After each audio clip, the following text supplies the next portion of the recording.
गेल्या अनेक वर्षांपासून प्रतीक्षा आहे खेड, आंबेगाव, जुन्नर या भागातल्या नागरिकांना, ती म्हणजे पुणे-नाशिक रेल्वे होण्याची. खरं तर जो प्रस्तावित रेल्वे मार्ग होता, तो पुण्यावरून जो खेड, मंचर, संगमनेर या भागातून जो रेल्वे मार्ग जात होता, त्याच्यामुळे इथल्या कृषी क्षेत्राला देखील मोठ्या प्रमाणात त्याचा लाभ होणार होता. मात्र आपण पाहतोय, की जो जी-एम-आर-टीचा प्रकल्प आहे, त्याचं जे काही कारण सांगून आता हा पुणे-नाशिक रेल्वे जो प्रकल्प आहे, तो गुंडाळला गेला. आता काल रेल्वे मंत्री अश्विनी वैष्णव यांनी देखील या संदर्भात स्पष्टता दिलेली आहे, की जो रेल्वे आहे तो अहिल्यानगर मार्गे म्हणजे पुणतांबे, पुणे ह्या मार्गेच होणार आहे.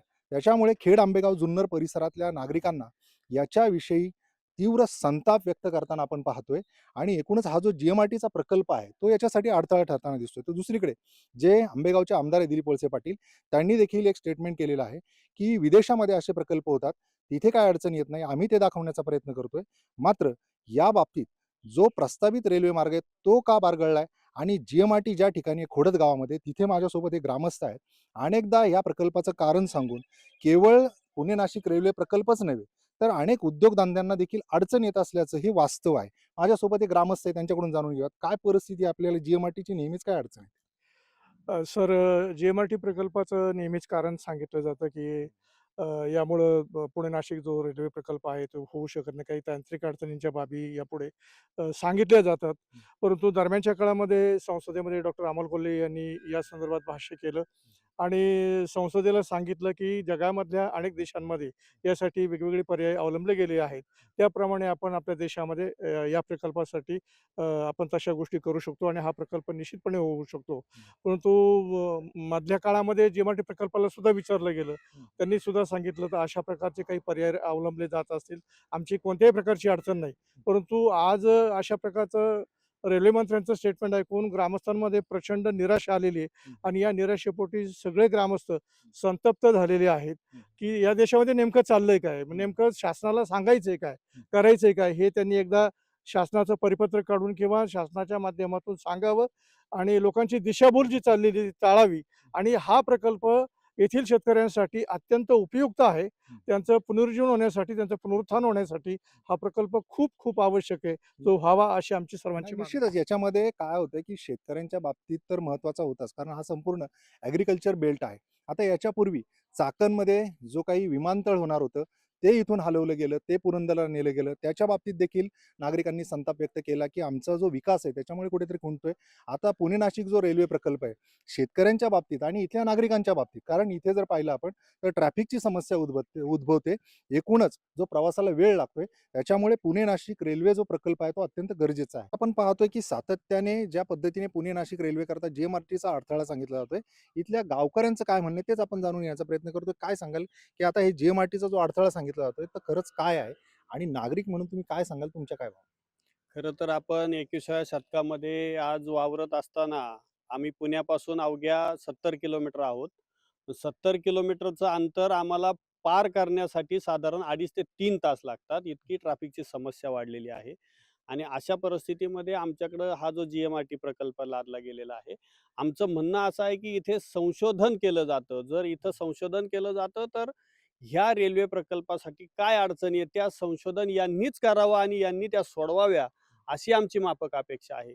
जर ह्या संशोधनातून आपल्या भागामध्ये डेव्हलपमेंटच करता येत नसेल, तर हे संशोधन काय? ह्या संशोधनाचा स्थानिकांना फायदा काय? हा आमचा प्रश्न आहे. आणि म्हणून आम्ही या जी-एम-आर-टी प्रकल्पाचा जर आमची रेल्वे रद्द होत असेल, तर निषेध करतो. हे निश्चित. निश्चित हा निषेध तो का करतायत? कारण जगाला त्याचा अभिमान आहे. तिथे एलियन्स पाहिले जातील, स्टार पाहिले जातील. पण आमच्या विकासाचं काय? हाच त्यांचा सवाल आहे.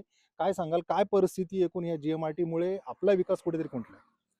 जी-एम-आर-टीचा प्रकल्प सर्व गावकऱ्यांच्या दृष्टीने नव्हे, तर देशाच्या दृष्टीने महत्त्वाचा आहे आणि त्या दृष्टीने जो खोडद ग्रामस्थांनी जे मोठं योगदान दिलं आणि आज तसं पाहिलं तर रेल्वेसारखा प्रकल्प जो जी-एम-आर-टीचा अडथळा सांगितला जातो. वास्तविक आपण मगाशी सांगितलं, की आपण आज ज्या विज्ञान युगामध्ये वावरतोय आणि हे वैज्ञानिक दृष्टिकोनाच्या दृष्टीने खोडद गावामध्ये ही जी-एम-आर-टी काम करते. इतकं मोठं संशोधन आणि असं मध्यंतरी ऐकायला मिळालं होतं, की जपानी टेक्निकच्या माध्यमातून आपल्याला ह्याच्यावर सोल्युशन निघतंय आणि भविष्यामध्ये खोडद म्हणजे नारंगाव, आळे फाटा, चाकण ह्या मार्गेच रेल्वे ही होईल. अशा प्रकारचं नियोजन भविष्यामध्ये होतंय असं कानावर आलं होतं. परंतु जी बातमी आता ऐकली, की प्रकल्पच हा पुणे-नाशिक रेल्वे प्रकल्प हा नारंगाव, जुन्नर म्हणजे जुन्नर-आंबेगाव खेड मार्गे हा कॅन्सल होऊन अहिल्यानगर मार्गे असा होतोय. आणि ही बातमी ऐकल्यानंतर विशेष म्हणजे सर्वांनाच वाटलं, की सरकार काहीतरी गोलमाल करतंय की काय? म्हणजे ह्या भागामध्ये मला स्पष्ट बोलावं लागेल, की भाजप प्रणीत एकही खासदार, आमदार किंवा असं नसल्यामुळं की काय? जुन्नर आंबेगाव खेड जर पाहिलं, तर खासदार वेगळ्या पक्षाचे असतील किंवा आमदार वेगळ्या पक्षाचे असतील. जर ह्यामुळं जर असं हे होत असेल की काय? असं लोकांमध्ये ही चर्चा चालू आहे. म्हणजे भाजप प्रणीत कोणी खासदार, आमदार ह्या भागामध्ये नसल्यामुळे हा प्रकल्पच ॲक्चुअली आपल्याकडनं दुसरीकडे वळवला जातो की हा काय? दुजाभाव त्याच्यामुळे होतोय असं तुमचं म्हणणं असं ग्रामस्थांचं म्हणजे बऱ्याच लोकांच्या स्पष्ट कोण बोलत नाही. आणि त्या दृष्टीने आम्हाला तरी वाटतंय, की आमच्या कानावर कुजबुज ऐकायला येते, पण बोलणार कोण? आहे? मला थोडंसं उघड बोलावं लागलं.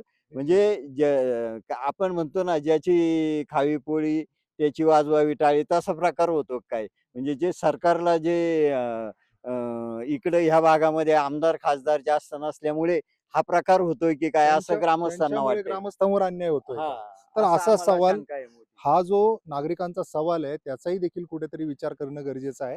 त्यांनी थेटच बोलण्याचा प्रयत्न केलेला आहे, की जसं याच्यामध्ये तांत्रिक मुद्दा आहे. जसं त्यांनी सांगितलं, की जपानमध्ये असं काही तंत्रज्ञान आहे. जर अशा लोकांना म्हणजे जे शेती करतायत, खरं तर त्यांचं या तांत्रिकदृष्ट्या कितपत ज्ञान आहे. मात्र ते देखील सांगतायत, की आम्ही कुठेतरी ऐकल्याचं, वाचल्याचं आम्हाला ज्ञात आहे. मग त्याच्यावर उपाय का शोधत नाही? मात्र कुठेतरी याच्यात राजकारण आहे का? कारण बीजेपीचा कोणी खासदार, आमदार इकडे नाहीये. त्याच्यामुळे आमच्यावर अन्याय होतोय का? हा देखील त्यांचा थेट सवाल आहे. आता खरं तर या प्रश्नांची उकल ही व्हायला हवी आणि इथल्या नागरिकांवर होणारा अन्याय हा दूर व्हायला हवा, हेच त्यांचं म्हणणं आहे. अविनाश पवार, NDT मराठी, खोडद, पुणे.